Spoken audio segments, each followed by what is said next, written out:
जय हिंद दोस्तों, बहुत बहुत स्वागत है आपका विक्ट्री ऑफ IS-20 में। आज दोस्तों हम लोग बात करने वाले हैं न्यायिक नियुक्तियों के बारे में और उससे जुड़े जो कुछ विवाद हैं उसके बारे में हम लोग बात करेंगे। न्यायिक नियुक्तियां क्या कहलाती हैं? न्यायिक का मतलब होता है, जैसे मान लीजिए कि हमारे देश में सुप्रीम कोर्ट है, हाई कोर्ट है, तो इनमें जो न्यायाधीश नियुक्त किए जाते हैं तो वो किस तरह से सुप्रीम कोर्ट में न्यायाधीश नियुक्त किए जाते हैं उसको देखेंगे। और आखिर हमारे सुप्रीम कोर्ट में जो न्यायाधीश नियुक्त किए जाते हैं तो उसमें जो परिवारवाद चलता है, भाई भतीजावाद चलता है, जो भेदभाव चलता है इस तरह का, तो इसको हम लोग समझेंगे और इसको क्या कहा जाता है, इस तरह के भेदभाव को, इस बात को हम लोग थोड़ा डिटेल में समझने की कोशिश करते हैं। एक्चुअली देखिए, इस बात को समझ लीजिए कि देखिए सुप्रीम कोर्ट क्या है और हाई कोर्ट क्या है। ये इस टॉपिक को बताने का मतलब ये नहीं कि आप लोग ये समझ जाए कि सुप्रीम कोर्ट और हाई कोर्ट क्या है, वो अलग मैटर है। उस टॉपिक को हम बाद में पढ़ाएंगे जब हम इंडियन पॉलिटी पढ़ा रहे हैं। यहाँ पर केवल हमें इसके बारे में समझना है कि आखिर नियुक्तियों से संबंधित विवाद क्या है और किस तरह की नियुक्तियां होती हैं, कॉलेजियम सिस्टम क्या है और इसको खत्म करने से क्या नुकसान हुआ था, फिर इसको पुनः क्यों चालू कर दिया कॉलेजियम सिस्टम को। तो इसको केवल इस चीज को समझेंगे, क्योंकि ये जो चीज है, ये जो टॉपिक है, जिस तरह से हम इस टॉपिक में बात करने वाले हैं वो डायरेक्ट यूपीएससी या किसी भी पीसीएस एग्जाम के मेंस एग्जाम के पॉइंट ऑफ व्यू से हम लोग बात कर रहे हैं। यानी कि जो मेंस एग्जाम में क्वेश्चन आते हैं तो इस तरह के घुमा फिराकर क्वेश्चन आते हैं जो वर्तमान में ट्रेंड में चल रहे हैं, ठीक है। और इसमें देखेंगे आप लोग, तो हम लोग इसमें जो कॉन्सेप्चुअल चीजें हैं, कॉन्सेप्ट पर बात करने की कोशिश करते हैं। ज्यादा फैक्टों को इसमें समाहित नहीं किया गया है, केवल कॉन्सेप्ट है इस पर, तो इसको थोड़ा ध्यान से समझ लीजिए। देखिए, ये जो टॉपिक है, ये टॉपिक करंट न्यूज में भी रहा है, तो इसलिए और भी ज्यादा इंपॉर्टेंट है ये। अब ये करंट न्यूज में क्यों रहा है, मतलब न्यूज में क्यों रहा है अभी हाल ही में, एक दो महीने पहले। देखिए, ये न्यूज में इसलिए रहा है क्योंकि यहाँ पर क्या हुआ था कि 2 महीने पहले अप्रैल के महीने में जो भारत के चीफ जस्टिस थे, यानी कि CJI थे, यानी कि चीफ जस्टिस ऑफ इंडिया जो थे, वो कौन थे? S.A. बोबडे। तो एक्चुअली इनका क्या होना था, जो S.A. बोबडे था, इनका पद मतलब खाली होना था, यानी कि ये रिटायर हो रहे थे S.A. बोबडे, ठीक है। तो अब देखिए, जो चीफ जस्टिस भारत के होते हैं सुप्रीम कोर्ट के, तो यदि चीफ जस्टिस रिटायर होते हैं तो फिर अगला चीफ जस्टिस कौन बनेगा, तो वो उसकी सिफारिश कौन करता है कि नेक्स्ट चीफ जस्टिस कौन बनेगा, नेक्स्ट मुख्य न्यायाधीश कौन बनेगा, अगला न्यायाधीश। तो उसकी सिफारिश करते हैं यही जो पूर्व न्यायाधीश होते हैं, पूर्व मुख्य न्यायाधीश जो होते हैं, वही सिफारिश करेंगे कि हमारा उत्तराधिकारी कौन रहेगा, ठीक है। तो जस्टिस S.A. बोबडे जो थे, तो इन्होंने सिफारिश कर दी कि नथुलापति वेंकट रमणा, ठीक है, ये बनेंगे भारत के अगले चीफ जस्टिस, ठीक है, नथुलापति वेंकट रमणा, ठीक है। तो अब वर्तमान में कौन है चीफ जस्टिस, तो यही है नथुलापति वेंकट रमणा। तो ये भारत के चीफ जस्टिस हैं। तो इनको किसने बनाया चीफ जस्टिस, यदि आप लोग देखेंगे तो S.A. बोबडे ने, इन्हीं ने उस जो वो फाइल थी, तो उस फाइल में इन्हीं ने उनका नाम लिखा था और उसको आगे भेज दिया था केंद्र सरकार के पास। उसके बाद फिर वो राष्ट्रपति के पास चला गया, ठीक है। तो इस तरह से देखिए, नथुलापति वेंकट रमणा ये भारत के चीफ जस्टिस बन गए हैं। अब इनका जो कार्यकाल है वो 2000 कब तक रहेगा, इनका जो कार्यकाल है वो रहेगा 2022 तक, यानी कि जो 26 अगस्त 2022 तक इनका कार्यकाल रहेगा, ठीक है। तो इसको याद रखिए, ठीक है। तो इन्होंने जस्टिस S.A. बोबडे ने इनको CJI के रूप में नियुक्त कर दिया, ठीक है। अब देखिए, जस्टिस S.A. बोबडे यदि चाहते तो किसी भी व्यक्ति को नियुक्त कर सकते थे। हालांकि वो ट्रेंड अलग है कि जो वरिष्ठ न्यायाधीश होता है उसको नियुक्त किया जाता है CJI के रूप में, और ये परंपरा 1950 से 73 तक लगातार चलती रही थी, और उसको भी हम लोग थोड़ा समझेंगे। पहले यहाँ थोड़ा समझ लीजिए कि आखिर सुप्रीम कोर्ट में जो न्यायाधीशों की नियुक्ति होती है वो किस तरह से की जाती है। तो देखिए, सुप्रीम कोर्ट में जो न्यायाधीशों की नियुक्ति होती है उसका आर्टिकल है 124(2), ठीक है। यानी कि अनुच्छेद 124 का जो सब आर्टिकल 2 है उसके तहत CJI यानी कि चीफ जस्टिस ऑफ इंडिया की नियुक्ति की जाती है। आर्टिकल 124 में इसका वर्णन किया गया है, ठीक है। अब देखिए, जो CJI होते हैं यानी कि चीफ जस्टिस ऑफ इंडिया, जैसे कि वर्तमान में कौन है, ये है, ठीक है। तो उनकी नियुक्ति कौन करता है, तो देखिए उनको नियुक्त करने की सिफारिश वो व्यक्ति करता है जो पहले चीफ जस्टिस ऑफ इंडिया होता है और वो रिटायर होने वाला होता है, तो वो उसकी उसकी सिफारिश करके जाता है, रिटायर होकर जाता है जब रिटायर होता है। ठीक है, तो देखिए राष्ट्रपति के पास फिर वो फाइल भेजी जाती है। ठीक, तो देखिए राष्ट्रपति एक्चुअली यदि आपसे पूछा जाए तो राष्ट्रपति नियुक्त करता है इनको। ठीक है, देखिए पूर्व सीजीआई की सिफारिश पर राष्ट्रपति नियुक्त करेगा जो सीजीआई, नया सीजीआई जो बनेगा। ठीक है, और इसके अलावा देखिए इस पर पूर्व सीजीआई की सिफारिश होगी और अन्य न्यायाधीशों की भी सिफारिश होगी। ठीक है, जो चीफ जस्टिस की सिफारिश लगेगी जो पहले से होगा उसमें, ठीक है, जिसको रिटायर होना है मान लीजिए। ठीक है, और इसके अलावा जो अन्य न्यायाधीश होते हैं सुप्रीम कोर्ट के, जो सुप्रीम कोर्ट के अन्य न्यायाधीश होते हैं तो उनकी भी सिफारिश ली जाती है और हाई कोर्ट के न्यायाधीशों की भी सिफारिश में ली जाती है कि किस व्यक्ति को चीफ जस्टिस नियुक्त करना है। ठीक है, तो अब देखिए यहाँ पर जो अन्य न्यायाधीशों की नियुक्ति की जाती है वो की जाती है सीजीआई के परामर्श में। अब जैसे मान लीजिए कि सुप्रीम कोर्ट में किसी अन्य न्यायाधीश को नियुक्त करना है तो उसमें क्या किया जाएगा कि जो चीफ जस्टिस ऑफ इंडिया होगा उसका परामर्श लिया जाएगा। ठीक, राष्ट्रपति लेगा उसका परामर्श। ठीक है, उसका परामर्श लिया जाएगा और 4 अन्य जो वरिष्ठ न्यायाधीश होंगे उनकी भी बात मानी जाएगी, यानी कि 4 अन्य वरिष्ठ न्यायाधीश और चीफ जस्टिस ऑफ इंडिया, इतने लोगों के परामर्श से सुप्रीम कोर्ट का अन्य न्यायाधीश नियुक्त किया जाता है। ठीक है, तो इसको याद रखना। अब देखिए यहाँ पर हम लोग ये तो नियुक्ति आप लोग इस जो हम पॉलिटी पढ़ाएंगे तो उसमें आपको डिटेल से समझा देंगे, यहाँ केवल इस चीज को समझना है जो इस तरफ लिखी कॉलेजियम सिस्टम के बारे में। ठीक है, देखिए 1950 से 1973 तक एक्चुअली होता क्या रहा है हमारे देश में कि जो चीफ जस्टिस नियुक्त किए जाते थे, जो न्यायाधीश नियुक्त किए जाते थे भारत में सुप्रीम कोर्ट में, उनको किसको नियुक्त किया जाता था? जो वरिष्ठ न्यायाधीश होता था। ठीक है, मतलब जो वरिष्ठ न्यायाधीश होता था उसी को बनाया जाता था सीजेआई, यानी कि चीफ जस्टिस ऑफ इंडिया, वरिष्ठ न्यायाधीश को ही बनाया जाता था।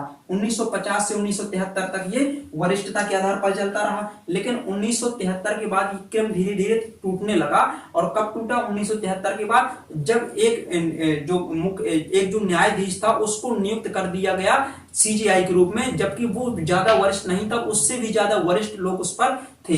ठीक है, तो उससे ज्यादा वरिष्ठ लोग थे और लेकिन उनको नियुक्त नहीं किया गया, लेकिन एक दूसरे व्यक्ति को नियुक्त कर दिया गया सीजीआई के रूप में। तो इसी कारण से क्या हुआ कि फिर यहाँ पर विवाद होने लगा कि वरिष्ठता का सिद्धांत जो होता है उसका पालन नहीं किया गया। ठीक, तो इसके बाद देखिए फिर आया फर्स्ट न्यायाधीश मामला।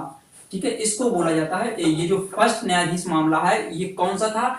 SP Gupta versus union of India. एक केस आया था सुप्रीम कोर्ट में, SP Gupta versus, SP Gupta ने इसको फाइल कराया था, SP Gupta versus union of India. 1981 में आया था, 1982 में इसका डिसीजन आया था। तो जो 1982 में इसका डिसीजन आया था इसी को बोला जाता है प्रथम न्यायाधीश केस, प्रथम न्यायाधीश मामला 1982।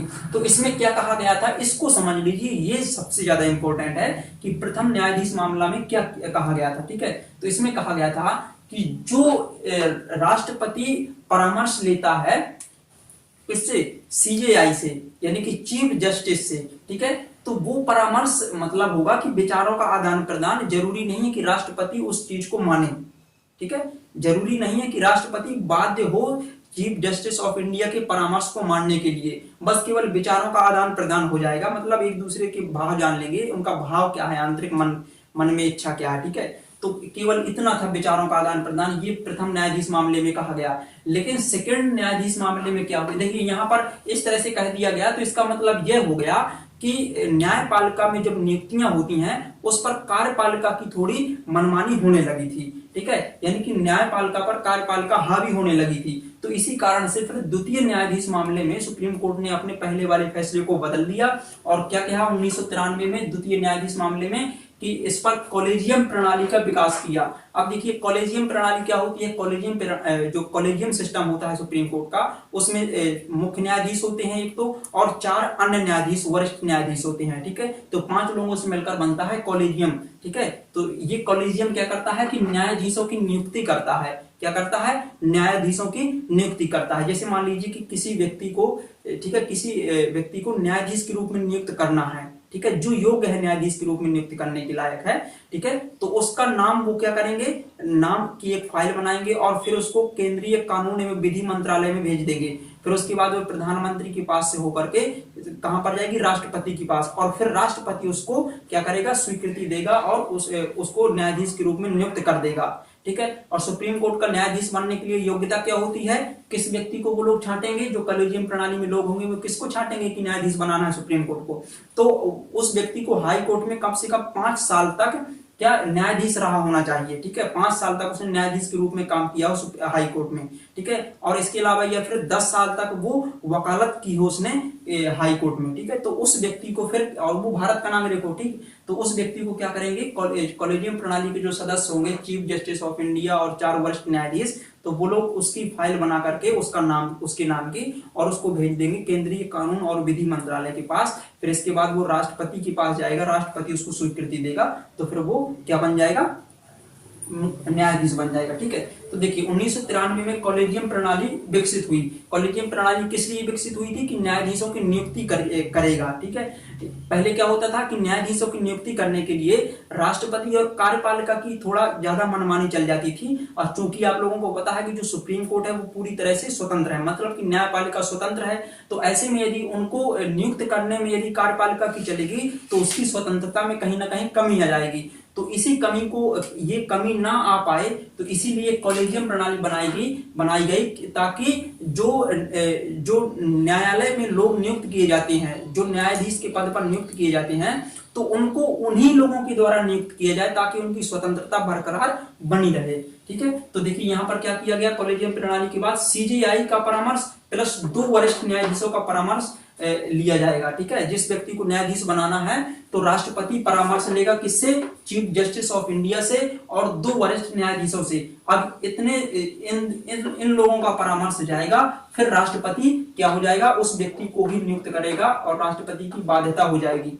ठीक, राष्ट्रपति बाध्य हो जाएगा कि उसी व्यक्ति को वो न्यायाधीश के रूप में नियुक्त करेगा। अब देखिए यहाँ पर क्या हुआ, इसके बाद ये कॉलेजियम प्रणाली 1993 में आ गई, लेकिन 2014 में क्या हुआ, यहाँ पर देखिए 2014 में यहाँ पर एनजेएसी का गठन किया गया, यानी कि नेशनल जुडिशरी अपॉइंटमेंट कमीशन, राष्ट्रीय न्यायिक नियुक्ति आयोग, राष्ट्रीय न्यायिक नियुक्ति आयोग, नेशनल जुडिशरी अपॉइंटमेंट कमीशन। तो इसका गठन किया गया 2014 में, और इसका गठन करते ही जो कॉलेजियम सिस्टम था इसको खत्म कर दिया गया। अब देखिए कॉलेजियम सिस्टम खत्म हो गया, तो अब मान लीजिए कि न्यायाधीशों की नियुक्ति करना है, तो अब इनकी तो चलेगी नहीं क्योंकि कॉलेजियम सिस्टम खत्म हो गया।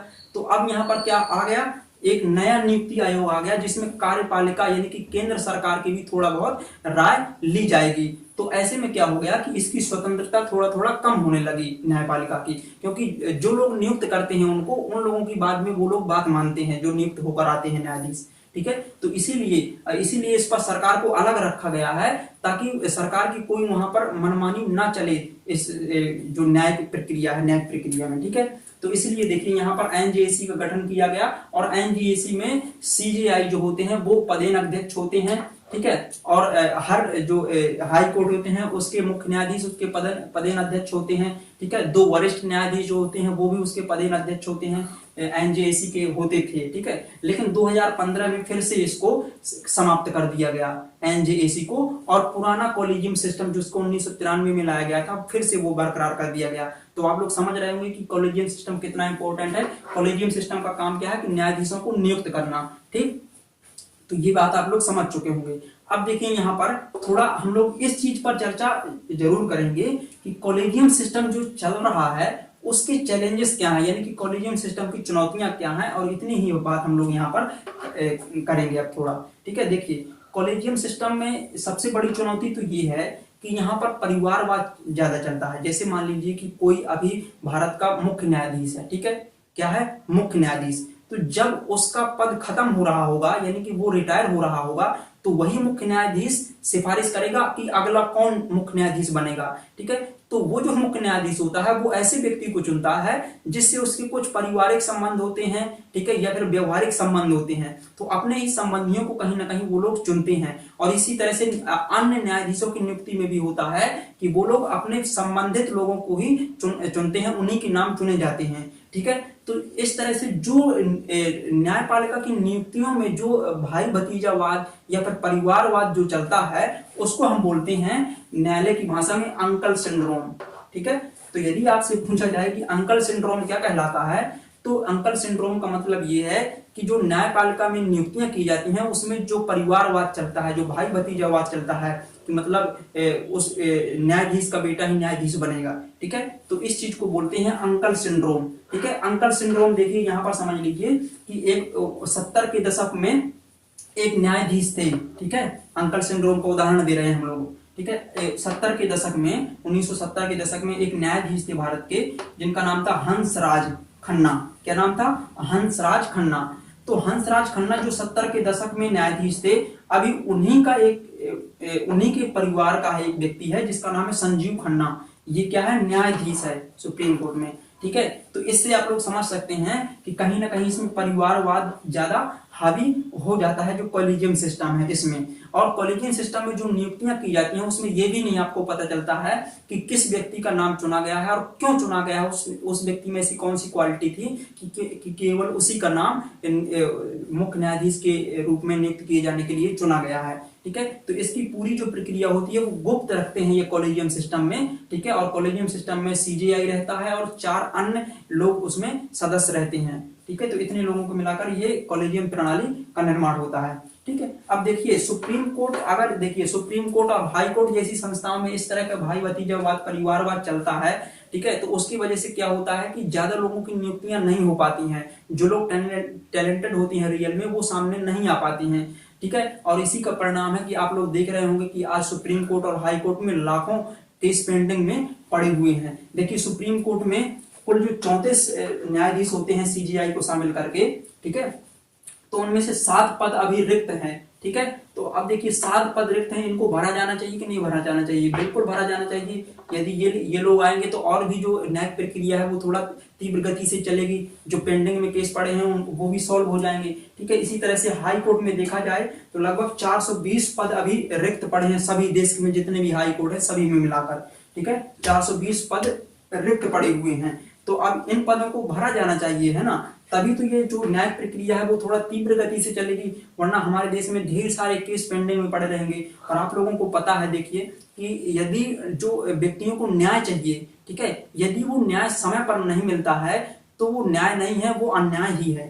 ठीक है। तो इस चीज को आप लोग समझ लीजिए कि यदि हमने इन खाली जगहों को जल्दी से जल्दी नहीं भरा तो क्या होगा, और भी केस पेंडिंग में पड़े रहेंगे, क्योंकि काम करने वाले लोगों की संख्या बहुत ही कम हो जाएगी।